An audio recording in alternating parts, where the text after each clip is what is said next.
ಈಗ ಜೈಲಿಗೆ ಹೋದ್ರಿ, ನಿಮ್ಮ ಜೀವನದಲ್ಲಿ ಮುಂದೆ ಇರುವಂಥ ಹೆಜ್ಜೆ ಆಯ್ಕೆ ಸಿನಿಮಾ ಮಾಡೋಂತ ಕನಸ್ಕೊಂಡಿದ್ರಿ, ತಮ್ಮನ ಜೊತೆ ಸಿನಿಮಾ ಮಾಡ್ಬೇಕನ್ನೋಂಥ ವಿಚಾರಗಳನ್ನೆಲ್ಲ ಹಂಚ್ಕೊಂಡಿದ್ರಿ ಅಂತ, ಈ ಥರದ್ದು ನೆಕ್ಸ್ಟ್ ಸ್ಟೆಪ್ ಏನು ಪಾಸಿಬಿಲಿಟಿ ಇದೆ ನಿಮ್ಮ ಮುಂದೆ ಅಂತ?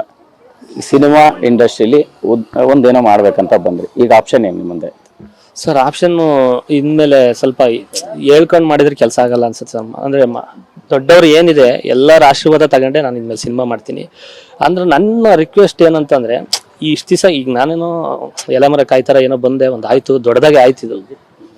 ಆದರೆ ಇಡೀ ಎಲ್ಲ ಇಂಡಸ್ಟ್ರಿಲಿ ಈ ಥರದ ಆಡಿಯೋ ವಿಡಿಯೋ ಬರ್ತಾನೆ ಇರ್ತವೆ ಸಿನಿಮಾದಲ್ಲಿ.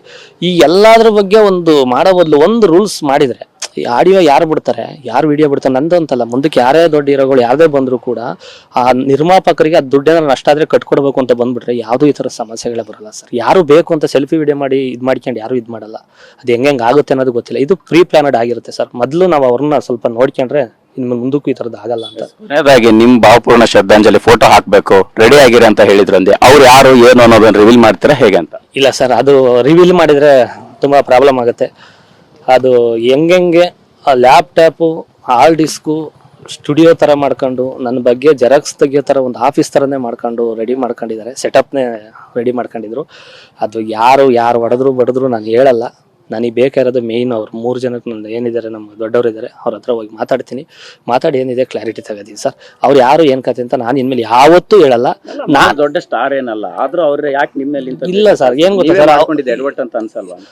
ಎಡವಟ್ ಅನ್ನೋದಕ್ಕಿಂತ ಗೊತ್ತಿಲ್ಲ ಸರ್, ನಾನು ಹೇಳಿಲ್ವ ಬ್ಯಾಡ್ ಲಕ್ ಅನ್ನೋದು ಸ್ಟಾರ್ಟ್ ಆದರೆ ನೀವು ಯಾವುದಾದ್ರೂ ಸರಿ, ಈಗ ಮರ ಮುರಿಯೋದಕ್ಕೂ ಅಕ್ಕಿ ಬಂದು ಕೂತ್ಕೊಳ್ಳೋದಕ್ಕೂ ಕರೆಕ್ಟಾಗಿ ಸಿಂಕ್ ಆಗಿಬಿಡುತ್ತೆ. ಅದನ್ನ ನಾನು ಹೇಳೋಕ್ಕಾಗಲ್ಲ. ಅವ್ರು ಏನು ಮಾಡಿದ್ರು ನಾನು ಹೆಸರು ಹೇಳಲ್ಲ. ಹೆಸರು ಯಾಕೆ ಹೇಳೋದು ಬೇಡ ಸರ್. ಇನ್ಮೇಲೆ ಅವ್ರನ್ನ ನಾನು ಹೇಳೋದು, ಅವ್ರು ಇನ್ನೊಂದು ಯಾರೋ ಇನ್ನೊಂದಿಬ್ರು ಹೆಸರು ಹೇಳ್ಬಿಟ್ಟು ಒಂದು ಆಡಿಯೋ ಬಿಡೋದು, ನಾನೊಂದು ಬಿಡೋದು, ಅದು ಬಿಡ್ತಾ ಹೋದ್ರೆ ಬೆಳೀತಾ ಹೋಗುತ್ತೆ. ಆಮೇಲೆ ಸುಮ್ಮನೆ ನಾವು ಎಲ್ಲಿ ಹೋಗೋದು ಬರ್ತಕ್ಕೆ. ಇನ್ಮೇಲೆ ಬುದ್ಧಿ ಕಲಿತು ಸಂಘ ಸವಾಸಗಳು ಯಾರು ಏನು ಕತೆ ಅದನ್ನ ನೋಡ್ಕೋಬೇಕು. ಇನ್ಮೇಲೆ ಆಡಿಯೋ ಯಾರ್ದು ಬಿಡಲ್ಲ, ಯಾರು ವಿಡಿಯೋನೂ ಬಿಡಲ್ಲ.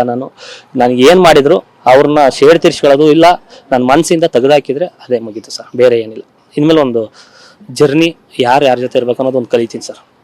Thank you sir. Thank you sir. S, ಇದಿಷ್ಟು ಈಗಷ್ಟೇ ಪರಪ್ಪನಾಗ್ರಹಾರ ಜೈಲಿನಿಂದ ರಿಲೀಸ್ ಆಗಿರ್ತಕ್ಕಂತಹ ನಟ ಮಡೇನೂರ್ ಮನೋ ಅವರ ಮಾತಾಗಿರ್ತಕ್ಕಂಥದ್ದು. ಇದೆಲ್ಲವೂ ಕೂಡ ಒಂದು ರೀತಿ ಮಾಹಿತಿ ಇತ್ತು, ಬಟ್ ಸಿನಿಮಾ ಟೈಮಲ್ಲಿ ಇದನ್ನೆಲ್ಲವೂ ಕೂಡ ಬಳಸ್ಕೊಂತ ಕೆಲಸ ಆಯಿತು ಅನ್ನೋ ರೀತಿಯಲ್ಲಿ ಮಾತನಾಡಿರ್ತಕ್ಕಂಥದ್ದು. ಕ್ಯಾಮ್ರಾ ಪರ್ಸನ್ ನವೀನ್ ಜೊತೆ ಮಾಲ್ತೇಶ್ ಜಗ್ಗೀನ್, TV9 ಬೆಂಗಳೂರು.